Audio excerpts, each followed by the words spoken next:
இப்போ வரைக்கும் ஜனநாயகனுடைய trailer Tamil views வந்து பார்த்தீங்கன்னா 37 மில்லியன் வரைக்கும் போயிருக்கு. அப்படியே இந்த பக்கம் பார்த்தோம்னா ஆனால் பின்னாடி வந்துனே இருக்கணா அப்படின்னு சொல்லிட்டு 27 மில்லியன் வந்து பராசக்தி வந்துகிட்டு இருக்கு. கிட்டத்தட்ட இன்னும் ஒரு நாளில் வந்து அந்த வியூஸை பீட் பண்ணுறதுக்கான வாய்ப்புகள் இருக்கும் அப்படின்ற மாதிரி விஷயங்கள் நிறையா பேசுகிறாங்க. பட் ஜனநாயகன் வந்து ஒரு ஹிஸ்ட்ரியை கிரியேட் பண்ணிட்டு இருக்கு அப்படின்றத தான் ஒவ்வொரு மணி நேரத்துக்கும் வந்து இவ்வளோ வியூஸ் போயிட்டு இருக்கு, ரியல் டைம்ல வந்து இவ்வளோ வியூஸ் போயிட்டு இருக்கு, இவ்வளோ லைக்ஸ் வாங்கியிருக்கு, 1.2 மில்லியன் லைக்ஸே வந்து இருக்கு. அப்படின்றப்ப இந்த காம்படிஷன் அப்படின்னு பராசக்திக்கும் ஜனநாயகனுக்கும் ட்ரெய்லர் பார்க்கறதுக்கு முன்னாடி எல்லாரும் இது விஜய் சாரோட ஃபேன்ஸுக்கு அதிகமாகவே அஃபெக்ட் ஆகும் இந்த வார்த்தை. என்னன்னா இப்போ ஒரு தகவல் என்ன கிடைச்சிருக்குன்னா, பகவந்த் கேசரி படத்தை ரீமேக் பண்றதுக்காக அந்த கதைக்கு ஜனநாயகன் டீம்ல இருந்து பராசக்தி ட்ரெய்லர் பார்த்தவங்களுக்கு ஒரு ட்விஸ்ட் என்னன்னா, இப்போ நீங்க போய் ஓடிடியில் பகவந்த் கேசரி டாப் ட்ரெண்டிங்ல இருக்கு. விஜய் சார் ஃபேன்ஸ் என்ன பண்றாங்கன்னா,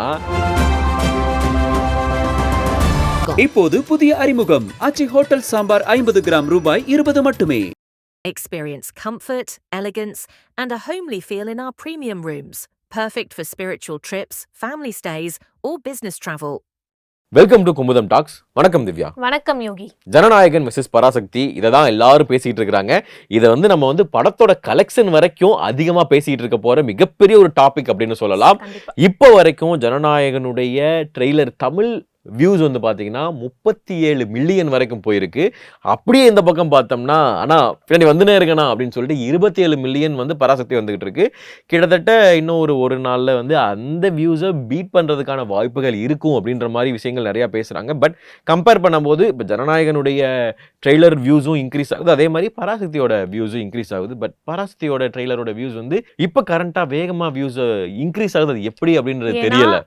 நம்ம ஜனநாயகன் ட்ரெய்லர் ரிலீஸ் ஆகி எவ்வளோ ஹைப் இருந்ததுன்னு தெரியும் அந்த ட்ரெய்லருக்காக. ஸோ அப்படி வந்து ரிலீஸ் ஆகி 24 hours 1 hours கவுண்ட் 2 hours கவுண்ட்டுன்னு வந்து பிளாஸ்ட் பண்ணிட்டு இருந்தது. ஹையஸ்ட் வியூஸ் வந்து கிரியேட் பண்ண ட்ரெய்லராக கோலிவுட் ஹிஸ்ட்ரியிலேயே ஜனநாயகன் ட்ரெய்லர் தான் இருக்கு அப்படின்ற சமயத்தில், அதே அடுத்த நாள் வந்து ரிலீஸ் ஆகக்கூடிய பராசக்தியோட ட்ரெய்லருமே அந்த அளவுக்கு ஒரு ஹைப்ல இருக்கா. ஏன்னா படமும் ஒரு நாள் கேப்ல ரிலீஸ் ஆகுது, ட்ரெய்லரும் வந்து இப்படி தான் ரிலீஸ் ஆகுதுன்றப்ப அதுலேயுமே நாங்கள் போட்டிக்கு வருவோன்ற மாதிரி தான் இப்போ போயிட்டு இருக்கு.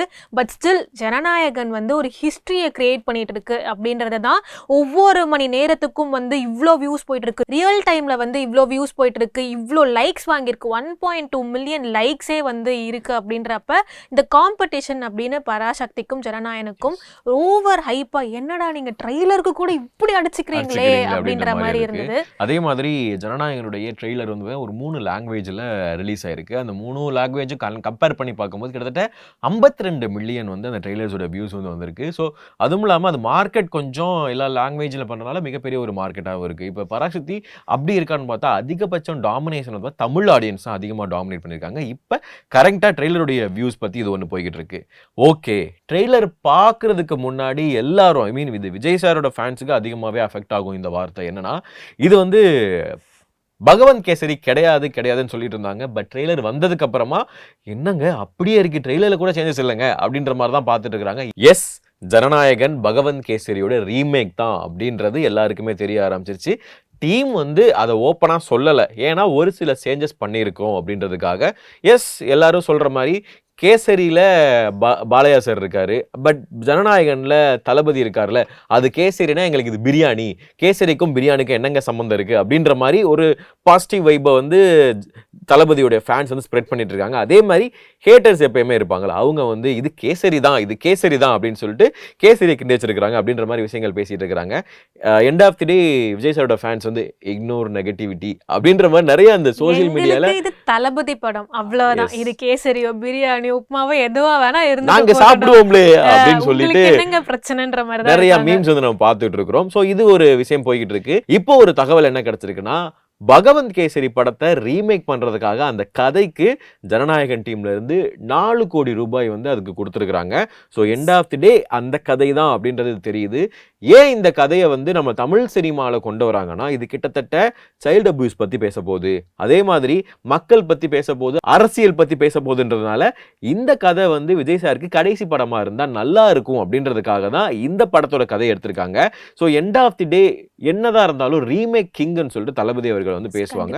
கில்லியா இருக்கட்டும், போக்கிரியா இருக்கட்டும், எல்லாமே ரீமேக் பேஸான படங்கள். ஸோ இதனால இந்த படத்துக்கு மிகப்பெரிய ஒரு ஹைப் இருக்க தான் செய்யுது. என்னதான் இருந்தாலும் ஹைப் இருக்கு. அதே மாதிரி பராசக்தி ட்ரெய்லர் பார்த்தவங்களுக்கு ஒரு ட்விஸ்ட் என்னன்னா, ட்ரெய்லர் ரொம்ப நல்லா இருக்கு அப்படின்ற மாதிரி ரொம்ப பாசிட்டிவா இருக்கு. ஏன்னா எஸ்கேவோட வேற லெவல் ஆக்டிங்கை ட்ரெய்லர்லேயே வந்து பார்க்க முடியுது. எடுத்தோடனே அவர் வந்து ஹிந்தி மாதிரி அந்த மாதிரி ஒரு மிக்ஸ் பண்ணி பேசுறது ரொம்ப நல்லா இருந்தது. ஸ்டில் அதுக்கான கான்ட்ரவர்சிஸுமே வந்து ஸ்டார்ட் ஆயிருக்கு. இந்த இந்தி திணிப்பு அரசியல் அவங்களுமே வந்து பேசியிருக்காங்கன்றப்ப பராசக்தி ட்ரெய்லருக்குமே இந்த கான்ட்ரவர்சிஸ் வந்துட்டு தான் இருக்கு. இந்த 2 படங்களுக்கான ட்ரெய்லரை வந்து டீகோட் பண்ண ஆரம்பிச்சிருக்காங்க. இது இது இது இது அது அப்படின்னு பயங்கரமா பேசிட்டு இருந்தாலும் ஜனநாயகன் படத்தோட ரெஸ்பான்சஸ் இன் அதர் லாங்குவேஜஸ் இப்போ வந்து நம்ம ட்ரெய்லரே 2-3 லாங்குவேஜஸில் பார்க்கும் போது படம் ரிலீஸ் ஆகும் போது இந்த பகவந்த் கேசரியோட ரீமேக் தான் அப்படின்றது கன்ஃபார்ம் ஆனதுனால உண்மையாகவே வந்து பகவந்த் கேசரியோட ஃபேன்ஸ் இருக்காங்கல்ல, நம்ம பாலையா சாரோட ஃபேன்ஸ்லாம் இருக்காங்களே, அவங்களாம் அதை பார்த்து அது பயங்கரமாக கொண்டாடி முடிச்சுட்டாங்க. ஸோ அதோட ரீமேக் தானே, நாங்கள் எதுக்கு அவ்வளோ ஹைப் ஆகணும் அப்படின்ற ஒரு ஜோனுக்கு போக போகிறாங்களா, இல்லை நாங்கள் தளபதிக்காக அங்கேயும் இருக்க ஃபேன்ஸ் வந்து அந்த கொண்டாட போகிறாங்களா, கலெக்ஷன் வைஸ் இதனால வந்து அங்க மற்ற லாங்குவேஜஸ்ல வந்து ஜனநாயகனுக்கு வந்து அந்த ஒரு சின்ன ஒரு பாதிப்பு இருக்குமா அப்படின்றதுமே வந்து இது எல்லாரும் இப்படி சொல்றாங்கல்ல. இப்போ நீங்க போய் ஓடிடில பகவந்த் கேசரி டாப் ட்ரெண்டிங்ல இருக்கு. விஜய் சார் ஃபேன்ஸ் என்ன பண்றாங்கன்னா, நாங்க வெறியேத்துறோம்ல அப்படின்னு சொல்லிட்டு கேசரி தானே சொல்றீங்க, முதல் அந்த கேசரி சாப்பிட்டு வந்துடுறோம், அதுக்கப்புறம் நாங்கள் வந்து இந்த ஜனநாயகனை சாப்பிட்றோம் அப்படின்ற ஒரு விஷயம் வந்து பேசிட்டு இருக்கிறாங்க. இதை யாரும் எதிர்பார்த்திருக்க மாட்டாங்க. ஏன்னா எல்லாம் எண்ட் ஆஃப் தி டே இது தளபதி படம் அப்படின்ற மாதிரி தான் பேசுறாங்க. ஸோ பராசக்தி கட் பண்ணி பார்த்தோம் அப்படின்னா அதில் வந்து அண்ணா அவர்கள், அறிஞர் அண்ணா அவர்களுடைய டயலாக் ஒன்று ரொம்ப ஃபேமஸாக போயிட்டு இருக்கு. அது யாரை பண்ணாலும் அவன் என் தம்பி தான், அவன் யாருன்னு தெரியாது, அது யாரை பண்ணாலும் என் தம்பி தான் அப்படின்னு சொல்லும்போது ஆதியிலிருந்து இருக்கக்கூடிய திராவிடம் பற்றியும் நம்ம தமிழில் இருக்கக்கூடிய இந்தி திணிப்புக்கு எதிரான விஷயங்களை பற்றி பேச போகுது அப்படின்றது அதுவும் ரொம்ப பாசிட்டிவ். ஏன்னா நம்ம தமிழர்கள் தமிழ்நாட்டில் அதிகமாக எல்லாரும் என்ன சொல்கிறாங்கன்னா, இந்தி திணிப்புக்கு எதிராக நம்ம நிறையா போராட்டம் பார்த்துருக்கோம், நிறைய எல்லாரும் பொதுவெளியில் பேசுகிறதா இருக்கட்டும். அதனால இந்த படம் வந்து எல்லாருக்கும் தமிழ் அப்படின்றதுனால ரொம்ப வந்து கனெக்ட் ஆகிறதுக்கான வாய்ப்புகள் இருக்குது. இந்த பக்கம் வந்து ஃபேன்ஸ் மூலயமா எமோஷனலாக கனெக்ட் ஆகுறாங்க, இந்த பக்கம் பார்த்தோம்னா மொழி மூலியமாக எமோஷனலாக கனெக்ட் ஆகுறாங்க. எண்ட் ஆஃப் தி டே ஜனநாயகன் ஒரு எமோஷன் தான், அதே மாதிரி பராசக்தியும் ஒரு எமோஷன் தான். எஸ்கே சொன்ன மாதிரி அண்ணன்ட்ட பேசினேன், அண்ணன் வந்து இப்படி சொன்னாரு, என்ன நீங்க என்ன பேசி வன்மத்தை தெளிச்சாலும் பொங்கல் இந்த பொங்கல் அண்ணன் தம்பியோட பொங்கல் தான் அப்படின்றது ரொம்ப ஒரு பாசிட்டிவான விஷயமா இருக்கு. ஆனா ஒண்ணு இப்போ வரைக்கும் ஜனநாயகனுக்கும் பராசக்திக்கும் தியேட்டர்ஸ்ல டிக்கெட்ஸ் நிலைமை என்ன மாதிரியான விஷயங்கள் போய்கிட்டு இருக்குன்னு நமக்கு தெரியும், பார்க்குற மக்களுக்கும் தெரியும். ஸோ அந்த விஷயங்கள்லாம் ரொம்ப சால்வ் ஆகி அடுத்து ரொம்ப பாசிட்டிவா அடுத்தடுத்து எப்படி போக போகுதுன்றதை நம்ம அடுத்த வாரம் தான் பார்க்க முடியும். ஏன்னா படம் 9ஆம் தேதி ரிலீஸ் ஆனதுக்கு அப்புறமா எந்தெந்த தியேட்டரில் மெயின் ஸ்க்ரீன் பண்ணுறாங்க, எந்தெந்த தியேட்டரில் ஸ்க்ரீனில் எடுக்க போகிறாங்க, அப்போ விஜய் சாரோட ஃபேன்ஸ் வந்து என்ன கேட்க போகிறாங்க, அப்போ வந்து எஸ்கேவுடைய ஃபேன்ஸ் என்ன கேட்க போகிறாங்க அப்படின்னு ஒரு விஷயம் இருக்குல்ல. ஸோ இதெல்லாம் கொஞ்சம் பொறுத்து தான் பார்க்கணும். தேர்தலுக்கு முன்னாடியே ஒரு கலைபுரம் நடக்க போகுது அப்படின்னா அது வந்து இந்த இடம் தான், கொஞ்சம் பொறுத்து தான் பார்க்கணும். திவ்யா, நன்றி. யோகி, நன்றி. இப்போது புதிய அறிமுகம் ஆச்சி ஹோட்டல் சாம்பார் 50 கிராம் ரூபாய் 20 மட்டுமே. Experience comfort, elegance, and a homely feel in our premium rooms. Perfect for spiritual trips, family stays, or business travel.